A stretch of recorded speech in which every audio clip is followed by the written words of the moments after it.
Hey,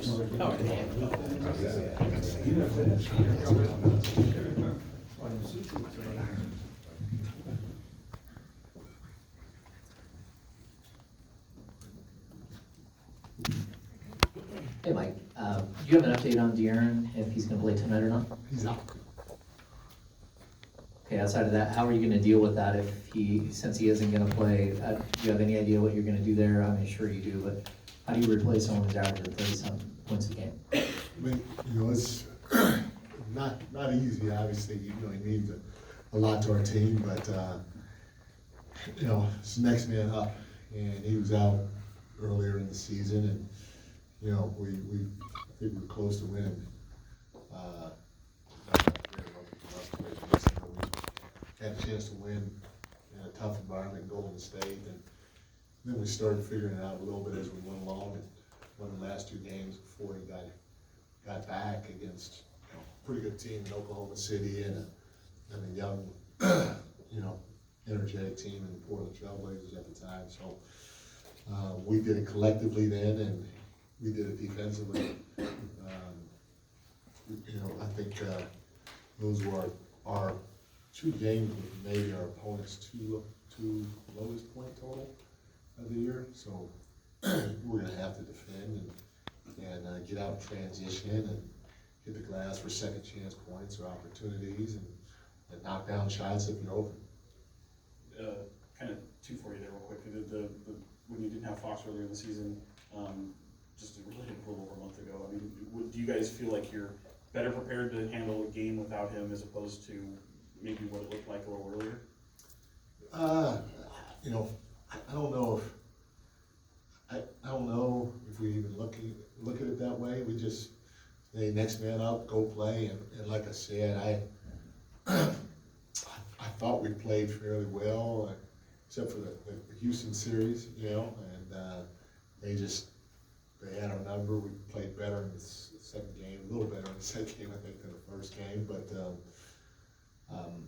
if you take those 2 games and then look at the other, 3 or 4 or whatever that he missed, I thought our guys did a pretty good job. And again, it has to be a collective thing. It's not one guy stepping up and trying to carry on Fox's load, because not many people can do that. Yeah, and then just a quick thought on now that it's official, the addition of Toscano Anderson. He's a veteran that obviously has been in a couple of different winning environments, and he's vocal, brings a lot of energy, versatile, long, communicates really, really well, leads by example, and he's not afraid to lead with his mouth too. As a veteran, and a veteran that plays as hard as he is, guys respect that. He's a connector. So excited that he's here and take a chance to look at him. Coach, just real quick, who will be starting De'Aaron's spot? You want me to tell you, or you want me to just call Will Hardy and tell him first? I know who's going to start, but normally we don't disclose it. We just wait to let them think a little bit more. Just thought I asked. No, I respect that for sure. Jazz have done some unique things defensively recently. How does that impact your preparation at all? Obviously, you have to talk about it with your team, but we had a season ticket deal yesterday, and so it was at 5:30, 6 o'clock, and it was out at Red Hawk, which is about 45 minutes east of here. So we practiced right before we left, and because we practiced later in the day, and the season ticket deal carried on until the evening, and most of the guys live back this way. It was a late day for us, and so we didn't have shoot around today. So I say that because we watched some film on the different types of defense, just a little bit, couple of clips on the different types of defenses that they played, and at the end of the day, for us, no matter if we face a boxing 1 or a zone or triangle 2 or however you want to call it, I'm a big fan of just running your action. And if you run your action knowing that you gotta try to get paint touches against any type of defense, whether it's a man or a zone or kind of a jump defense, and you keep hitting singles and your spacing is right, you'll get a good look, you know. We told our guys, you know, make sure you crash the glass, but obviously if you don't wanna face those types of defenses, you get to stop and you get out and run, you know, before they can get set. Mike, I'm gonna take a stab and guess Keon is potentially in the starting lineup, but just my question is just how much kind of like your confidence in him has grown over the course of the year, seeing the things he can do. Obviously, coming off a big game the other night, what are the things that have impressed you most about him, and where is your level of confidence in him? You know, Keon's a young player that our confidence is growing every time he steps out on the floor. You know, I mean, man,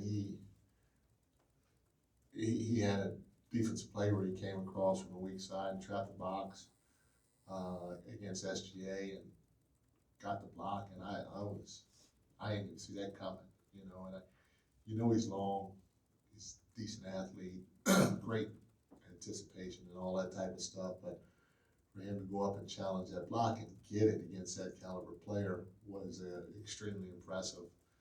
And, you know, the more he plays, you can see him starting to be a little bit more confident offensively. You know, him going 5 for 7, I think it was from the 3-point line or whatever it was that he shot, didn't surprise me a ton because, you know, like you said, he shot 40% or close to it in the G League. And so he's already shown that he can shoot the ball consistently at a pretty high level. But, you know, just knowing as a young guy, he doesn't really get, or he hadn't shown that he's gotten rattled. I thought in the Clipper game he did in his initial stint, but other than that, he's been really good in that department, solid offensively and pretty good defensively. Hey, Mike, what's up? Marky. De'Aaron's got such great dominion over the offense, and he's one of the top 15, 20 scorers as the pick and roll ball handler this year.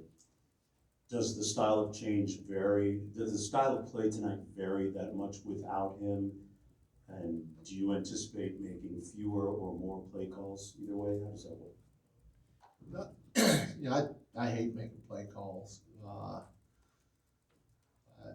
If I could, I just sit over there and watch the game. You know, but cross my legs. Yeah, I've done that a couple of times in my career. Been able to do that, but no, you know, there might be opportunities where if somebody gets hot, you know, you may want to ride them a little bit longer because a guy like Foxy, you know he's going to get hot. When he does, they, as a team, kind of have a way of figuring out how he's going to continue to keep going because he has the ball in his hands, you know, just as much or almost as much as Domas does. And so if those two guys are hot, it's kind of easy to continuing with their flow offensively. If it's somebody else, it's usually you usually may have to help the group with a play call or two because although it's interchangeable for us to have different guys bring the ball up the floor, it's not always the particular guy that's hot, you know. So there may be a few more play calls tonight. Our style is still pretty much the same. I mean, we still want to play fast on offense. We still want to be physical on defense, and we still want to play the right way together overall. And so that's all going to change. I mean, that's all going to stay the same. Mike, first off, how was bowling? I only bowled twice, so you know, I walked up and I went really loose. So first one went down the right gutter. You know. Should use bumpers. Yeah, I should have used bumpers on the first one, but the second one, I did a little Steph Curry deal. I was like, okay, let me make my adjustments. And as soon as I let it go out of my hand, you can ask my team, I turned around and I just walk just like that, get my high fives, and I got a spare. I knocked them all down, so. Right. 50%. During De'Aaron's first stint that he was out, the camera caught him a couple times, just active on the bench, talking to especially the guards, but talking to his teammates and coaching them up. And Yeah. from your perspective, especially when a star player kind of steps out and joins you on the bench, what are you looking for from him, and what have you seen from his leadership, even when he's off the floor? No, that has to happen. This, any great team leads itself from within, and the head coach may kind of help steer the ship a little bit, but it's truly guided by the players, and ever since we've gotten here, Fox's leadership has done nothing but going upwards, and it's good to know, it's good to see, and he's got to continue getting better at it, and as well as Domas, because we need it at a high level from those guys all the time. Thanks, everyone. Thank y'all. Thank you guys.